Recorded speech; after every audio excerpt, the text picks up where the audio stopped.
இது இல்லாமல் வீக்கம் குறையறதுக்கு சில மாத்திரைகள் இருக்குது, அது உங்களுடைய மருத்துவர் பரிந்துரைப்பார், அதை நீங்கள் சாப்பிட்லாம். இது இல்லாமல் நரம்பை ரிலாக்ஸ் பண்ணுறதுக்கு, நரம்புனால் ஏற்படக்கூடிய வலியை குறைக்கிறதுக்கும் நரம்புக்கு சில விட்டமின் மாத்திரைகள் இருக்குது, அதை சாப்பிட்ற மாதிரி இருக்கும்.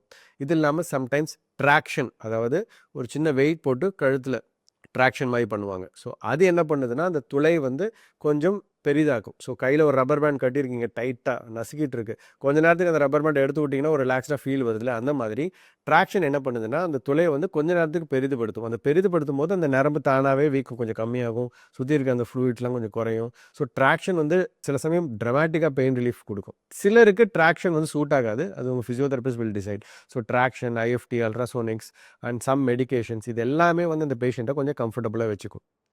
இதை தவிர கீழ்முதில் சொல்லியிருப்பேன், ஒரு சின்ன இன்ஜெக்ஷன்ஸ் போடலாம், நர்வ் ரூட் பிளாக் போடலாம், அது மூலமாக வலி இன்ஸ்டண்ட்டாக நிவாரணம் கிடைக்கும்னு. ஸோ கழுத்து பகுதியிலையும் cervical nerve root block option இருக்குது, but most of the times அது தேவைப்படுவது கிடையாது. நான் முன்னாடியே சொன்ன இந்த ஃபிசியோதெரபி மொடாலிட்டிஸ் மூலமாகவே மெஜாரிட்டி ஆஃப் த பேஷண்ட்ஸுக்கு அந்த பெயின் சரியாயிடும்.